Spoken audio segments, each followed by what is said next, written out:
তুরস্ক যখন পঞ্চম প্রজন্মের যুদ্ধবিমান F-35 পেতে মরিয়া, তখন তাদের ড্রোন কিজিল-এলমা দিনে দিনে ফাইটার জেটের সব মাত্রা অর্জন করছে। কিজিল-এলমা মূলত একটি ড্রোন ফাইটার জেট। এই ড্রোন ফাইটার জেটটি প্রতিনিয়ত কোনো না কোনো নতুন পরীক্ষা সম্পন্ন করছে এবং নিজেকে নিজে বারবার ছাড়িয়ে যাচ্ছে। কিজিল-এলমা এই ড্রোন ফাইটার জেটটি সম্প্রতি সুপারসনিক মিসাইল দিয়ে একটি সফল পরীক্ষা সম্পন্ন করেছে এবং তুরস্কের আরেকটি ড্রোন বাইরাক্তার আকিঞ্জি এটি সুদানে তার খেল দেখাচ্ছে এবং এটি সুদানে আমিরাতি প্রোভাইডেড একটি চীনা ড্রোনকে ধ্বংস করেছে। তো আজকের ভিডিওতে আমরা আলোচনা করব বাইরাক্তার কিজিল-এলমা ড্রোন ফাইটারের নতুন টেস্টের বিশ্লেষণ নিয়ে এবং আরও আলোচনা করব বাইরাক্তার আকিঞ্জি ড্রোনটির সুদানে সফলতা নিয়ে। আসসালামু আলাইকুম ওয়া রাহমাতুল্লাহি ওয়া বারাকাতুহু। বাইরাক্তার কিজিল-এলমা ড্রোনটি যে নতুন পরীক্ষাটি সম্পন্ন করেছে সেখানে দেখা গেছে এটি একটি সুপারসনিক মিসাইল প্রায় 120 কিলোমিটারও বেশি দূর থেকে সমুদ্রের উপরে থাকা একটি লক্ষ্যবস্তুতে অত্যন্ত নিখুঁতভাবে আঘাত আনতে সক্ষম হয়েছে। কিজিল-এলমা ড্রোন ফাইটারটি নিয়ে আমরা একটি ডেডিকেটেড ভিডিও করেছিলাম, যেখানে এই ড্রোন ফাইটারটির এয়ার টু এয়ার মিসাইল নিক্ষেপের সক্ষমতা নিয়ে আলোচনা করেছিলাম, যেটি এই ড্রোনটিকে বা এই ড্রোন ফাইটার জেটটিকে একটি ফাইটার জেটের মাত্রায় নিয়ে যেতে সক্ষম হয়েছে। পূর্বে এই ফাইটার ড্রোনটি তুরস্কের আসেলসান এবং রকেটসানের বিভিন্ন মিসাইল দিয়ে এয়ার টু গ্রাউন্ড এবং এয়ার টু এয়ার নিক্ষেপ করতে সম্পন্ন হয়েছে এবং পরীক্ষা চালিয়েছে। এর ভেতরে পূর্বে গোগদোয়ান, তেবের 82, কেজিকে, এলজিকে, তলুন এবং এই মিসাইলগুলো নিক্ষেপ করে পরীক্ষা সম্পন্ন করেছিল। এবার গতকালকের একটি পরীক্ষায় তুরস্কের রকেটসানের তৈরি Z230 নামক একটি সুপারসনিক মিসাইল পরীক্ষা সম্পন্ন করলো এই বাইরাক্তার কিজিল-এলমা ড্রোনটি। এর আগে যে মিসাইলগুলো তুরস্কের এই ড্রোনটি বা ড্রোন ফাইটার জেটটি নিক্ষেপ করেছিল সেগুলো সুপারসনিক ক্যাটাগরির ছিল না।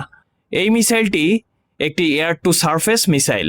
এটি রকেটসানের তৈরি EHA-230 এবং TRG-230 ট্যাকটিক্যাল ব্যালিস্টিক মিসাইল এর একটি উন্নত সংস্করণ হিসেবে যুদ্ধবিমানের জন্য ডিজাইন করা হয়েছে। এই মিসাইলটি 200 কিলোমিটারও বেশি পাল্লার। তার মানে এই মিসাইলটি একটি ফাইটার জেট 200 কিলোমিটার দূর থেকে চালাতে সক্ষম। এটি সুপারসনিক অর্থাৎ বাতাসে শব্দের স্বাভাবিক গতির সমান বা কয়েক গুণ হতে পারে। এটির গতি ম্যাক 1.2 থেকে ম্যাক 5 পর্যন্ত হতে পারে। এই মিসাইলটি সুপারসনিক গতির কারণে শত্রুর এয়ার ডিফেন্স সিস্টেম বা শত্রু রাডার এটিকে সহজে শনাক্ত করতে পারবে না এবং শনাক্ত করার কম সময় পাবে। এই মিসাইলটির আনুমানিক ওজন 210 কেজি থেকে 225 কেজি এবং 42 কেজি ওয়ারহেড সহ এই মিসাইলটির ওজন হবে 252 থেকে 277 কেজি। এর আগে যে মিসাইলটি নিক্ষেপ করে এই ড্রোনটি বা এই ড্রোন ফাইটারটি এয়ার টু এয়ার হামলা চালিয়েছিল সেটি হচ্ছে তুরস্কের টিউবিটাক সেইজের গোগদোয়ান মিসাইলটি। এটির রেঞ্জ হচ্ছে 65 থেকে 100 কিলোমিটার এবং এটির ওজন 140 থেকে 160 কেজি। এখন চলুন একটু আলোচনা করা যাক বাইরাক্তার কিজিল-এলমা এর স্পেসিফিকেশন নিয়ে। বাইরাক্তার কিজিল-এলমা, যেটি কিনা ম্যাক 0.9 গতির অর্থাৎ 1100 কিলোমিটার পার ঘন্টা চলতে পারে, এটির যুদ্ধ সীমা হচ্ছে 650 নটিক্যাল মাইল, প্রায় 926 কিলোমিটার। সর্বোচ্চ 45,000 ফুট উচ্চতায় অপারেশন চালাতে সক্ষম। এটি সর্বোচ্চ 1500 কেজি পেলোড বহন করতে সক্ষম এবং এটির উড্ডয়ন ওজন 8500 কেজি।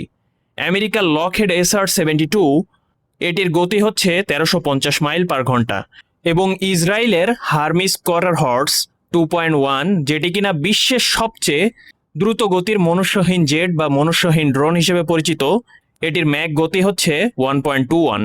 কিন্তু সব কিছুর ঊর্ধ্বে গিয়ে কিজিল-এলমা হচ্ছে একটি স্টেলথ টেকনোলজির ড্রোন, যা এই ড্রোনটিকে অন্য ড্রোনগুলো থেকে আলাদা করেছে।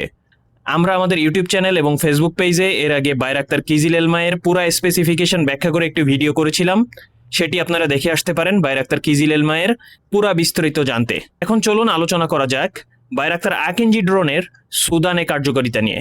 সম্প্রতি সুদানে RSF এর দ্বারা ব্যবহৃত চীনা CH-95 বা রেইনবো CH-95, যেটি কিনা দূরপাল্লার নজরদারি এবং কমব্যাটের ক্ষেত্রে ব্যবহার করা হয়, এই ড্রোনটিকে আকিঞ্জি ড্রোন দিয়ে ধ্বংস করেছে সুদানিজ আর্মি।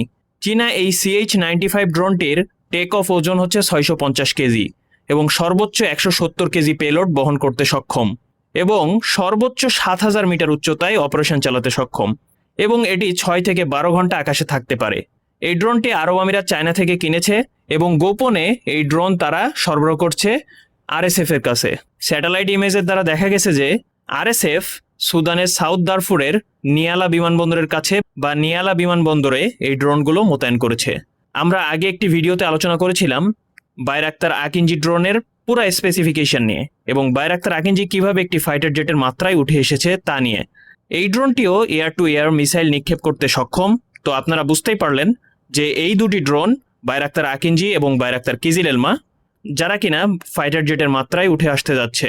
তো আপনাদের কি মনে হয় এই ড্রোনগুলো কি ভবিষ্যতে ফাইটার জেটের জায়গা দখল করবে কিনা? জানাতে পারেন আপনাদের মতামত আমাদের কমেন্টে। আজকে এখানেই বিদায় নিচ্ছি। আর ওই ধরনের ডিফেন্স ও জিওপলিটিক্স রিলেটেড ভিডিও পেতে আমাদের সাথেই থাকুন। ডিফেন্স ডাইনামিক্স সত্য প্রচারে কুণ্ঠিত বোধ করে না। ভালো থাকুন, সুস্থ থাকুন। আসসালামু আলাইকুম ওয়া রাহমাতুল্লাহি ওয়া বারাকাতুহু।